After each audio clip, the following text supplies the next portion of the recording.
Hello बच्चों, आपका हमारे चैनल हिंदी वाणी में स्वागत है।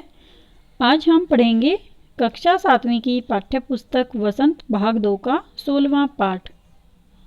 पाठ का नाम है भोर और बरखा। इस पाठ की लेखिका मीराबाई जी हैं। इस पाठ में मीराबाई जी द्वारा लिखित 2 पद दिए गए हैं। आइए हम पद और उनकी व्याख्या पढ़ते हैं।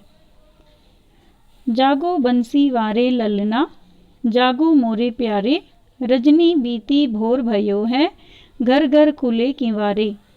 गोपी दही मथत सुनियत हैं कंगना के झनकारे, उठो लालजी भोर भयो है, सुरनर ठाड़े द्वारे। ग्वाल बाल सब करत कुलाहल, जय जय सबद उचारे, माखन रोटी हाथ मह लीनी, गौवन के रखवारे। मीरा के प्रभु गिरिधर नागर, शरण आया को तारे। पहले पद में मीराबाई जी ने कहा है कि मीराबाई के इस पद में वो यशोदा माँ द्वारा कान्हा जी को यानी भगवान श्री कृष्ण को सुबह जगाने के दृश्य का वर्णन कर रही हैं कि कैसे यशोदा माता श्री कृष्ण को सुबह जगाती हैं। यशोदा माता कान्हा जी से यानी श्री कृष्ण से कह रही हैं कि उठो कान्हा, रात खत्म हो गई है और सभी लोगों के घरों के दरवाजे खुल गए हैं, सुबह हो गई है। जरा देखो, सभी गोपियां दहियों को मथकर तुम्हारा मनपसंद मक्खन निकाल रही हैं। यानी सभी गोपियां श्री कृष्ण के लिए मक्खन बना रही हैं। हमारे दरवाजे पर देवता और सभी मनुष्य तुम्हारे दर्शन करने के लिए इंतजार कर रहे हैं। तुम्हारे सभी ग्वाल मित्र हाथ में माखन रोटी लिए द्वार पर खड़े हैं और तुम्हारी जय जयकार कर रहे हैं। वो सब गाय चराने जाने के लिए तुम्हारा इंतजार कर रहे हैं, इसलिए उठ जाओ कान्हा। दूसरा पद है, बरसे बदरिया सावन की मन भावन की, सावन में उमग्यो मेरो मनवा, भनक सुनी हरि आवन की। उमड़ घुमड़ चहु दिसी से आया, दामिनी दम के झर लावन की।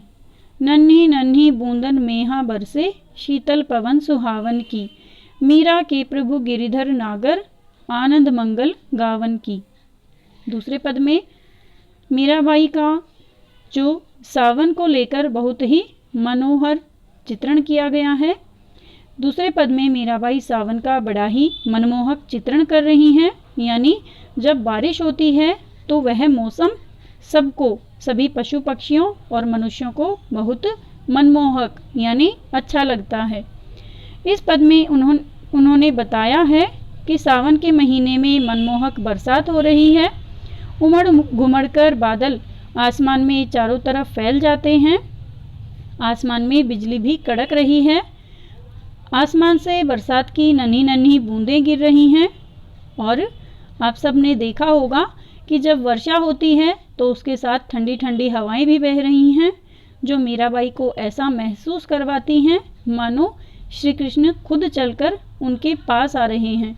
यानी वर्षा के मौसम में या सावन के महीने में मीराबाई को यह आभास हो जाता है कि श्री कृष्ण उनके पास आने वाले हैं, इसलिए वो इस मौसम में बहुत अधिक प्रसन्नता महसूस करती हैं, खुश हो जाती हैं और कृष्ण की प्रतीक्षा करने लगती हैं। उम्मीद है बच्चों आपको ये दोनों पद, इनकी व्याख्या समझ में आ गई होगी। अगले भाग में हम इस पाठ से लिए गए अभ्यास के प्रश्नोत्तर पढ़ेंगे। धन्यवाद।